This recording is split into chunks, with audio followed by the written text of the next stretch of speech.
வேதம் கேட்போம். 102 சங்கீதம். துயரப்படுகிறவன் துக்கத்தில் மூழ்கி கர்த்தரிடத்தில் தன் வியாகுலத்தை தெரிவித்து செய்யும் விண்ணப்பம். கர்த்தாவே, என் விண்ணப்பத்தை கேளும், என் கூப்பிடுதல் உம்மிடத்தில் சேர்வதாக. என் ஆபத்து நாளிலே உமது முகத்தை எனக்கு மறையாதேயும், உமது செவியை என்னிடத்தில் சாயும். நான் கூப்பிடுகிற நாளிலே எனக்கு தீவிரமாய் உத்தரவு அருளி செய்யும்.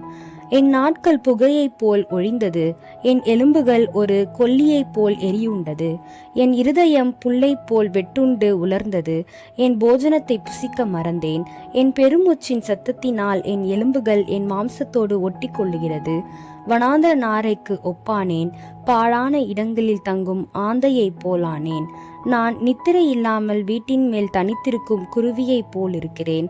நாடோறும் என் சத்துருக்கள் என்னை நிந்திக்கிறார்கள், என் மேல் மூர்க்க வெறி கொண்டவர்கள் எனக்கு விரோதமாய் சாபமிடுகிறார்கள். நீர் என்னை உயர தூக்கி தாழ தள்ளினீர், உமது சினத்திற்கும் கடுங்கோபத்திற்கும் உள்ளானேன்.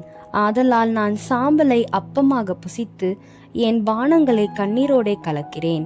என் நாட்கள் சாய்ந்து போகிற நிழலை போல் இருக்கிறது, புல்லை போல் உலர்ந்து போகிறேன். கர்த்தராகிய நீரோ என்றென்றைக்கும் இருக்கிறீர், உம்முடைய பேர் பிரஸ்தாபம் தலைமுறை தலைமுறையாக நிற்கும். தேவரீர் எழுந்தருளி சீயோனுக்கு இறங்குவீர். அதற்கு தயை செய்யும் காலமும் அதற்காக குறித்த நேரமும் வந்தது. உம்முடைய ஊழியக்காரர் அதன் கல்லுகள் மேல் வாஞ்சை வைத்து அதன் மண்ணுக்கு பரிதபிக்கிறார்கள். கர்த்தர் சீயோனை கட்டி தமது மகிமையில் வெளிப்படுவார்.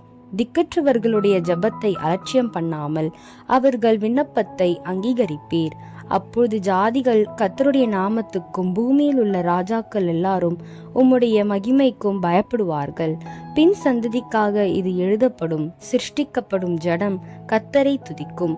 கர்த்தர் கட்டுண்டவர்களின் பெருமூச்சை கேட்கவும் கொலைக்கு நியமிக்கப்பட்டவர்களை விடுதலையாக்கவும் தம்முடைய உயர்ந்த பரிசுத்த ஸ்தலத்திலிருந்து பார்த்து வானங்களிலிருந்து பூமியின் மேல் கண்ணோக்கமானார்.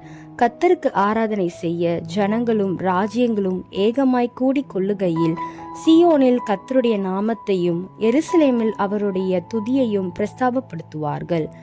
வழியிலே என் பலனை அவர் ஒடுக்கி என் நாட்களை குறுக பண்ணினார். அப்பொழுது நான், என் தேவனே, பாதி வயதில் என்னை எடுத்துக்கொள்ளாதேயும், உம்முடைய வருஷங்கள் தலைமுறை தலைமுறையாக இருக்கும். நீர் ஆதியிலே பூமியை அஸ்திபாரப்படுத்தினீர்.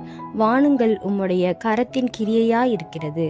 அவைகள் அழிந்து போம், நீரோ நிலைத்திருப்பீர்.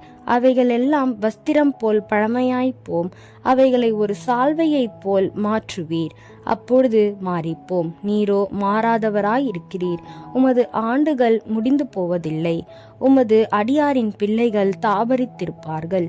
அவர்கள் சந்ததி உமக்கு முன்பாக நிலை பெற்றிருக்கும் என்று சொன்னேன்.